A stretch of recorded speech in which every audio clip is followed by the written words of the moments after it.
बहनों और भाइयों, आज मैं मुख्यमंत्री जी के साथ 12 आ रहा हूं। प्रधानमंत्री श्रीमान नरेंद्र मोदी जी का संकल्प है हर गरीब को पक्की छत, पक्का घर और घर में बुनियादी सुविधाएं। आज राजस्थान के हमारे भाइयों और बहनों को लगभग 3 लाख मकान की स्वीकृति दी जाएगी। आप सबके पक्के घर बने, इस संकल्प को पूरा करना है।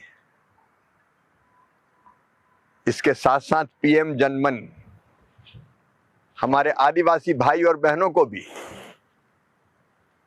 पक्के मकान, गांव तक सड़क, घर में बिजली, स्वास्थ्य और शिक्षा की संपूर्ण व्यवस्था, इलाज की व्यवस्था, ये पीएम जनमन के अंतर्गत करने का भी हमारा संकल्प है। आप सब सुखी रहे, निरोग हो, आपका मंगल और कल्याण हो, ये हमारे जीवन का मिशन है। प्रधानमंत्री जी के संकल्प को पूरा करने के लिए आज का दिन बहुत महत्वपूर्ण है। प्रधानमंत्री श्रीमान नरेंद्र मोदी जी और मुख्यमंत्री श्रीमान भजनलाल शर्मा जी, दोनों की सरकारें राजस्थान के विकास और जनता के कल्याण में कोई कसर नहीं छोड़ेगी। तो आइए 12 में मिलते हैं। नमस्कार किसान भाइयों, केंद्रीय कृषि मंत्री माननीय शिवराज सिंह चौहान जी ने बड़ी घोषणा कर दी है। आज किसानों को मिलेगी बड़ी सौगात, गरीबों को मिलेगी बड़ी सौगात। पीएम आवास योजना के अंतर्गत 3 लाख गरीबों को पहली किस्त जारी होगी। पीएम आवास योजना के अंतर्गत पहली किस्त 40,000 रुपये की जारी होगी। उसके बाद लाडली बहनों को परसों जो है 39वीं किस्त जारी होगी 1500 रुपये की। लाडली बहनों को भी बड़ी सौगात मिलने वाली है, क्योंकि मुख्यमंत्री डॉक्टर मोहन यादव जी लाडली बहनों के खाते में भी राशि डालेंगे, तो ये भी काफ़ी अच्छी बात है। तो मध्य प्रदेश किसानों को आज बड़ी सौगात मिलने वाली है किसान भाइयों। और साथ ही राजस्थान के गरीबों को पीएम आवास योजना के अंतर्गत 3 लाख गरीबों को आवास योजना के अंतर्गत पहली किस्त जारी होगी। और साथ ही 82 लाख किसानों को खाते में जो पीएम आवास योजना का पैसा तो आता ही है, सीएम कल्याण योजना के अंतर्गत भी 82 लाख किसानों के खाते में 2-2 हज़ार रुपये 16वीं किस्त का पैसा जो है वो जल्द डलेगा। इसकी भी घोषणा माननीय डॉक्टर मोहन यादव जी ने कर दी है। तो आज केंद्रीय कृषि मंत्री माननीय शिवराज सिंह चौहान जी के कई बड़े ऐलान आज आप लोगों को देखने को मिलेंगे किसान भाई। तो आप लोगों को टेंशन लेने की जरूरत नहीं, जो मध्य प्रदेश सरकार ने कहा है वो करेगी। केंद्रीय कृषि मंत्री माननीय शिवराज सिंह चौहान जी ने भी कई बड़े ऐलान किए हैं। साथ ही फसल बीमा की दूसरी किस्त भी 8,000 करोड़ रुपए राजस्थान से डाली थी पिछली बार। इस बार भी उम्मीद है कि किसानों के खाते में फसल बीमा का पैसा भी आ सकता है। दूसरी किस्त जो 8,000 करोड़ रुपए डलना है बकाया है, देश के अलग अलग राज्यों में किसानों को फसल बीमा का भी पैसा मिलना है। तो बड़ी सौगात आज केंद्रीय कृषि मंत्री माननीय शिवराज सिंह चौहान जी देने वाले हैं। उसके बाद मध्य प्रदेश के किसानों को राशि मिलेगी। लाडली बहना योजना के अंतर्गत मध्य प्रदेश की बहनों को राशि मिलेगी। तो कहने का मतलब ये है कि जो लाडली बहना योजना की 39वीं किस्त का इंतजार कर रहे हैं, रक्षाबंधन का उपहार भी लाडली बहना को मुख्यमंत्री डॉक्टर मोहन यादव जी जो है 25 अगस्त तक देंगे। और साथ ही परसों 19 तारीख को लाडली बहना योजना के अंतर्गत भी 39वीं किस्त जारी होगी 1500 रुपये की बहनों के खाते में। तो चलिए उनका पूरा भाषण सुनते हैं, फिर आगे आप लोग को बताएंगे उन्होंने क्या क्या कहा है किसान भाइयों के लिए भी काम कर रहे हैं। किसानों के लिए उनकी फसल का उचित दाम मिले। आप बताओ, इसी भिंड से लगा करके सभी स्थानों पर हमारी सरकारें जब से आई तब से एमएसपी पे सहकारी समितियों के माध्यम से तोल कांटे पे फसल खरीदते हैं। कांग्रेसियों ने मुट्ठी भर फसल कभी नहीं खरीदी, लेकिन हमारी सरकार ने आगे बढ़े। आप अंदाज लगा लो, 1956 में मध्य प्रदेश बना। 1956 से लेकर 2002-3 तक कांग्रेस के शासनकाल में गेहूं का दाम उस समय 90, 95 या 100 रुपए क्विंटल था। 2002-3 तक 350, 400, 450 का भाव था। 55 साल में केवल 400 रुपए भी नहीं बढ़ा। यह कांग्रेस की सरकार थी। और हमारी सरकार केवल 20 साल के आसपास की हुई। और इसी साल अब ये मैंने 2625 में खरीदा कि नहीं खरीदा, यह है काम करने का तरीका। इसीलिए आप केवल फसल नहीं, दूध उत्पादन को भी बढ़ावा देते हुए घर घर गौ माता को पालन करने के लिए आप दूध डेयरी डालो।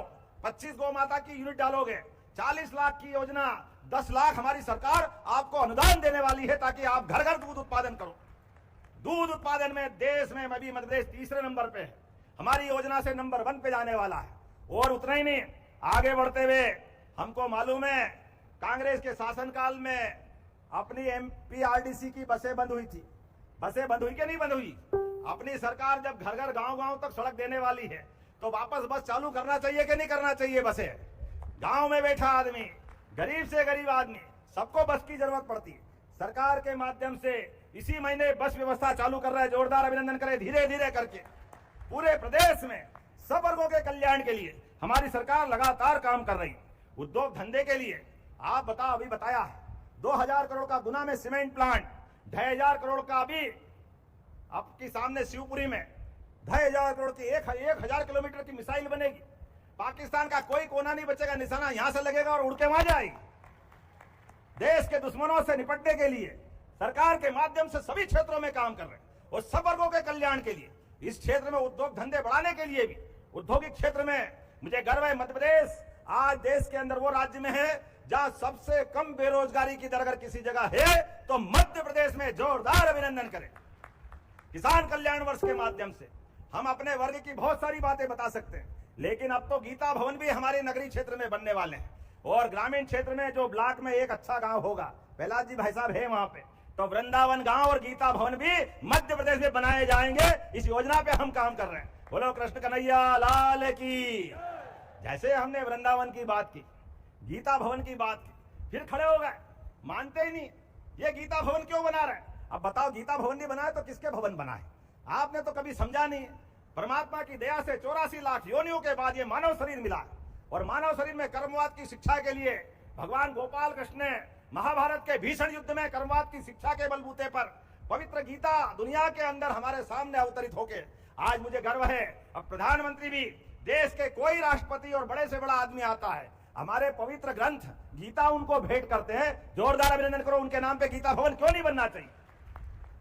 वृंदावन में हम सब जानते हैं गरीब अमीर आनंद के साथ रहते थे। ऐसे में गांव गांव में वृंदावन गांव बनाने के लिए भगवान कृष्ण और श्री राम के चरण जा जा धरे, वैसे सभी स्थान पे तीर्थ बनाने वाले हैं। किसान कल्याण वर्ष की अभी हमारी योजना चली रही है, लेकिन आने वाले समय में ये सौगात और मिलती जाएगी।